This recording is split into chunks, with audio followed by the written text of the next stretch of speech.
Olá, galera, tudo certo? Tudo bem por aí? Pessoal, hoje eu vou falar de um assunto chamado epigenética. Esse assunto não está no seu material, então eu vou disponibilizar para vocês um resumo depois. Quando vocês forem assistir a aula, vocês terão esse resumo também para poder acompanhar melhor, tá?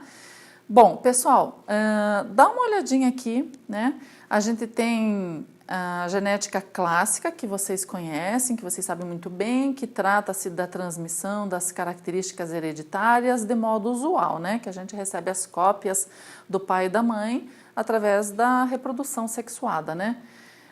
E a gente sabe que podem ocorrer alterações nos genes, tá? Então aqui um quadro geral para você perceber isso. As alterações podem ser pontuais, cromossômicas, em relação às pontuais, as alterações genéticas, né? E as cromossômicas pode ser tanto no número de cromossomos, pode envolver o número 47, 45, como também na estrutura do cromossomo. Não envolve o número, mas a estrutura, né? E olha onde é que entra a epigenética, né? Uma ciência nova dentro da biologia, aí, uma área nova, né? Que pode acontecer o silenciamento ou ativação dos genes. Pessoal, vejam que aqui, essa parte, essa epigenética, ela não altera a sequência das bases nitrogenadas. Então, não ocorre mutação na estrutura do DNA, tá? Mas como é que funciona então? Eu vou começar a falar melhor para vocês sobre isso contando um experimento realizado por uma geneticista chamada Emma Whitelaw. Em 1999, essa geneticista trabalhava com ratos, tá? E as ratas estavam prenhas. Ela já sabia que essa rata ela tinha um gene que predisposição para obesidade. O que ela fez durante a gestação dessa rata? Ela ofereceu uma comida diferenciada, uma dieta rica, bem balanceada, envolvendo ácido fólico, vitamina B12 e soja.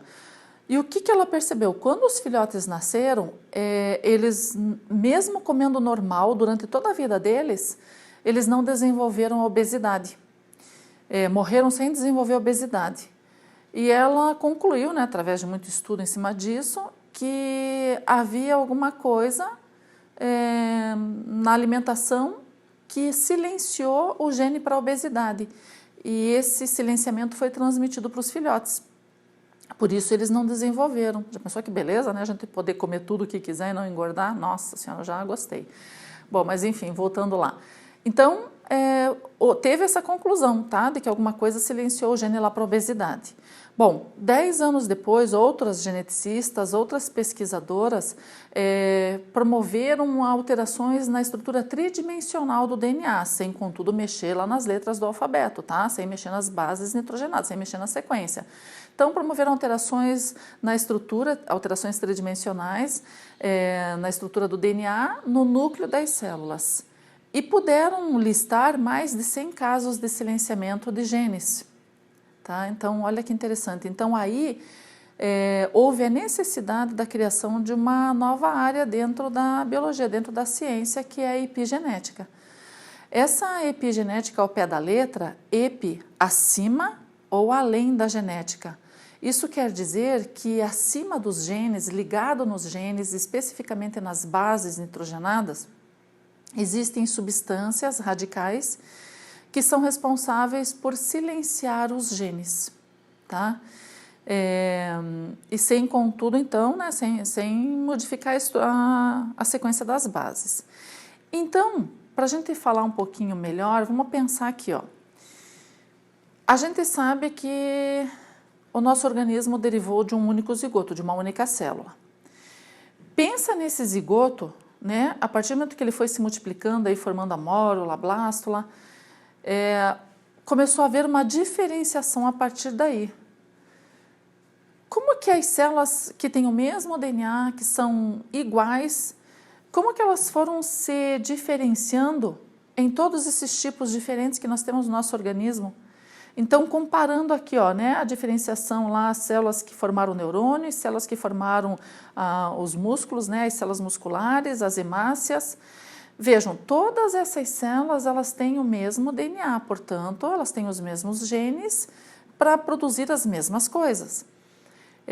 Então, o segredo aí desse desenvolvimento e diferenciação celular está nos fatores de transcrição específicos de cada célula, porque você sabe que essa diferenciação toda é de acordo com os genes ativos que se expressam, né? E quando a gente fala em expressão, o que a gente está querendo dizer? Que o DNA passou a informação dele para um RNA mensageiro, que esse RNA mensageiro vai lá nos ribossomos e vai comandar a produção de proteínas específicas de acordo com cada tipo de célula, tá? Então, por exemplo, a célula muscular, ela tem actina e miosina, que é característicos, né, para dar um movimento para ela, mas também vai ter lá o gene para dopamina que tem no neurônio, também vai ter o gene para hemoglobina que tem na hemácia, concordam? Mas a hemoglobina e a dopamina ficam inibidos, ficam silenciados na célula muscular, porque não tem a ver com as características dessa célula, tá? Então, existem, além dos fatores de transcrição específicos para cada célula, que determina essa diferenciação, existem também os mecanismos, os marcadores epigenéticos.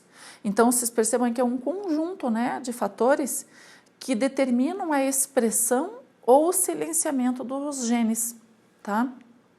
Então, o gene da hemoglobina aqui e da dopamina ficam silenciados e o gene da actina, da miosina vão ser expressos.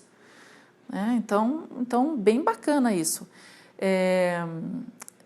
Existem vários tipos desses marcadores epigenéticos, tá? Vários mecanismos que podem promover tanto o silenciamento do gene ou a expressão deles.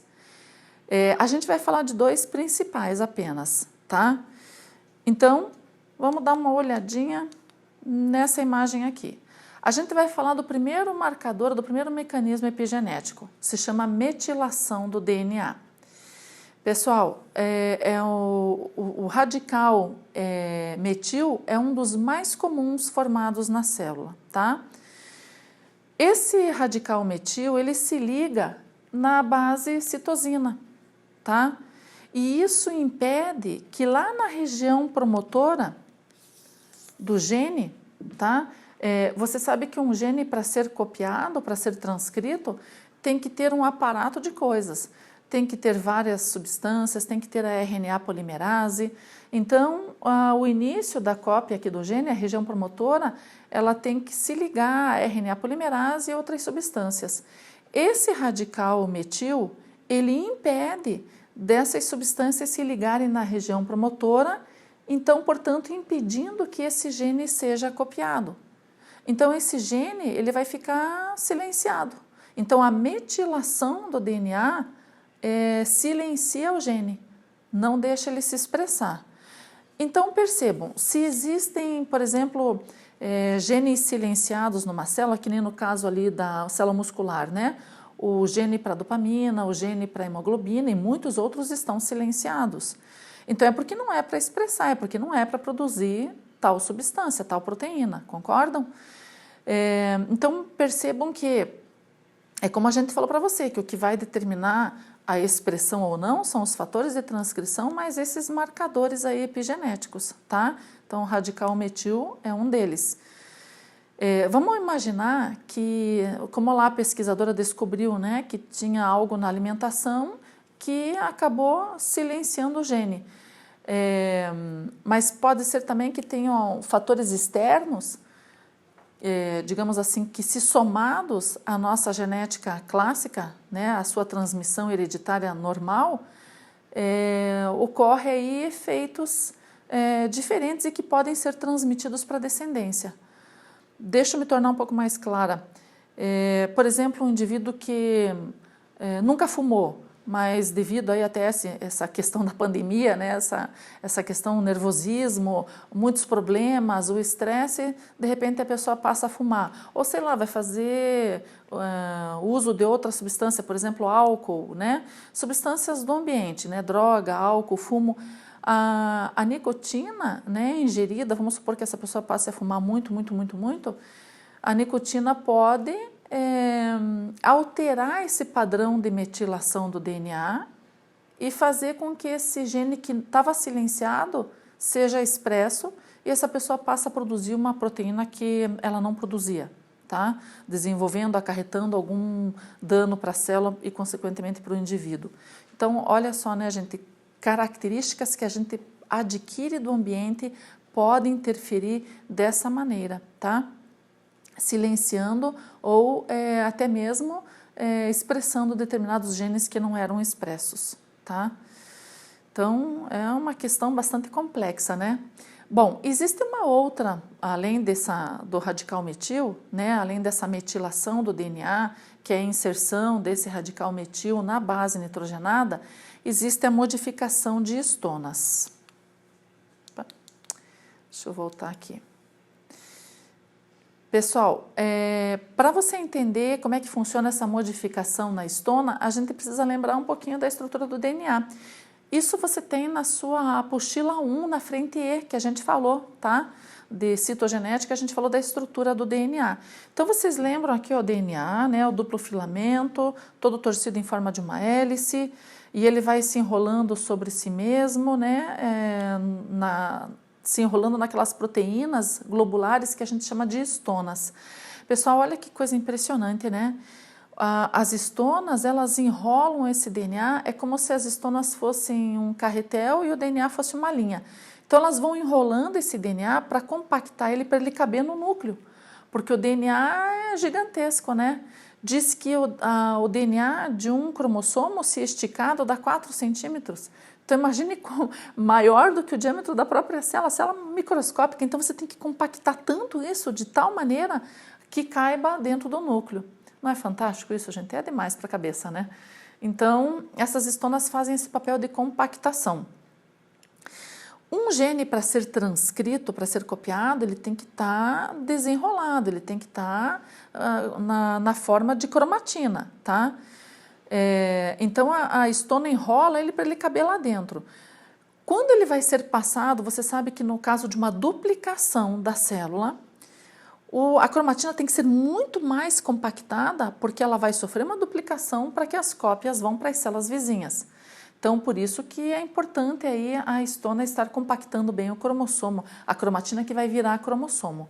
Cromatina é mais descompactada e cromossomo é bem compactado, tá? Bom, mas aonde que vai entrar aí o outro marcador epigenético, a tal da modificação das histonas? Pessoal, esse é um dos processos muito complexos, tá? Então, eu vou falar bem o básico. Essa histona, então, ela pode enrolar mais ou menos o nosso DNA, tá? Ela pode enrolar mais ou menos a cromatina. Essa cromatina, ela tem uma área inativa, que se chama heterocromatina, que é um pouquinho mais compactada. E uma área, né, uma parte chamada eucromatina, que é mais descompactada, que é a parte ativa que contém os genes ativos. Então, normalmente nós temos genes inativos, genes silenciados e genes ativos, tá? Então, como eu disse, tá? O gene, para ser copiado, para ser transcrito, para fazer as proteínas, ele tem que estar na fase de eucromatina, né? E aí ele vai ser transcrito, copiado e tudo certo. Existem fatores que alteram, que modificam as histonas. Esses fatores são acetilações, fosforilações, ubiquitinações. O que significa isso? Que podem se ligar à histona radicais fosfato, acetil, proteínas ubiquinona, e quando essas moléculas, esses radicais se ligam à histona, podem fazer com que ela desenrole mais a heterocromatina, transformando um gene inativo em eucromatina, em gene ativo. Então, um gene que não era expresso pode vir a se expressar dessa maneira. Entenderam? Então, olha que coisa, né? Então, essa seria a modificação da histona, tá? Eu quero mostrar aqui para vocês, deixa eu só mostrar. Essa outra imagem, talvez você perceba melhor o DNA, tá? Então, ele vai se compactando à medida que ele vai se enrolando nas histonas, formando o que a gente chama de cromatina, tá? Cromatina. Então, é assim que o material genético fica nas células no núcleo normal. Apenas quando a célula vai se duplicar, é que essa histona vai fazer mais compactação dessa cromatina, formando o cromossomo, ok?